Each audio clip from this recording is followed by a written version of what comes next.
Stéphane, merci de nous accueillir. Merci à l'ESA de nous accueillir ce soir. Donc, je vais servir de modérateur à une heure de débat, de présentation sur un sujet un peu difficile. Laissez-moi d'abord peut-être me présenter. Donc, Philippe Enroth, j'ai enseigné pendant de nombreuses années la finance à HEC à Paris, où j'étais en charge de la majeure finance. Ma spécialité sont les produits dérivés. Et puis, j'ai développé avec Elie une société qui s'appelle ISO33 depuis 1999. Le troisième larron fondateur est ici, qui s'appelle Serge Jean. Bonsoir.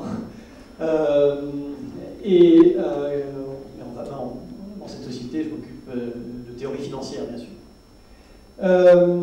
J'ai fait mon doctorat à l'université de Stanford et j'ai connu Elie quand il est arrivé depuis Beyrouth jusqu'à Paris. Quand il est arrivé en prépa à Paris au début des années 82.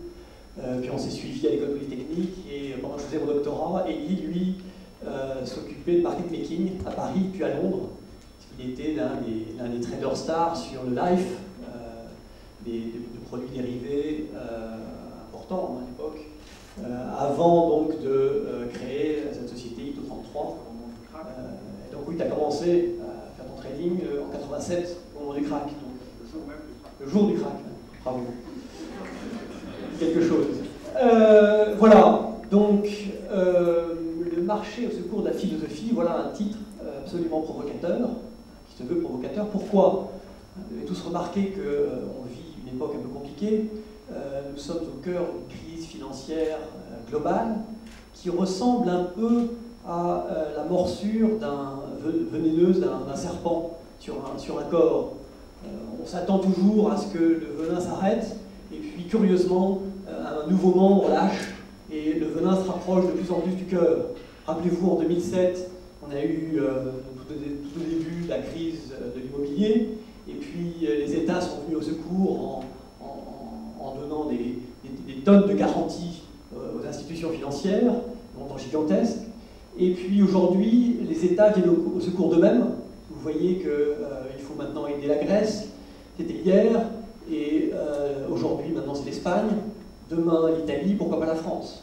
Ce qui est absolument faramineux et très curieux dans cette crise, c'est qu'on passe sans transition, pratiquement du jour au lendemain, d'un phénomène impossible et inconcevable à un phénomène absolument inévitable. Si je vous avais dit il y a 2 ans ou 3 ans qu'un pays souverain européen pourrait faire faillite, effectivement c'était la théorie, mais en réalité c'est quelque chose d'absolument inconcevable. Et puis tout d'un coup, on se retrouve dans une situation où la Grèce forcément fera faillite et forcément devra restructurer sa dette. Et voilà, du jour au lendemain. Où ça s'arrête, personne ne peut le dire.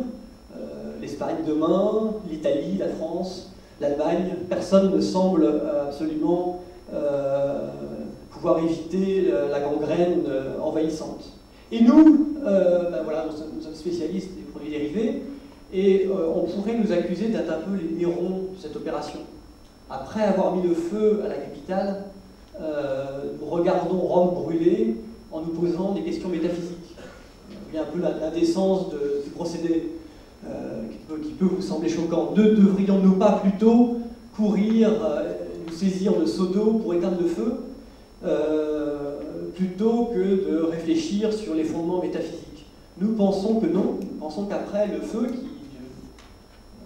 attention, entendons-nous bien, la crise n'est pas finie, après le feu et après une destruction qui sera sans doute importante, il y aura, on ne sait où, on ne sait comment, mais il y aura reconstruction.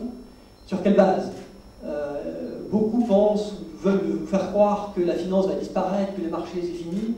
Nous ne pensons pas. Nous pensons que, au contraire, il y a quelque chose de fondamental dans les marchés financiers qui peut même servir la réflexion philosophique. Donc voilà la raison de ce titre un peu provocateur, le marché au secours de la philosophie, alors qu'on pourrait imaginer le contraire, la philosophie aujourd'hui au secours de marchés bien mal en point. Eh bien non, donc ce sera le travail d'Elie dans quelques minutes de vous expliquer en quoi les marchés peuvent apporter, les marchés comme concept philosophique peuvent apporter quelque chose au débat philosophique.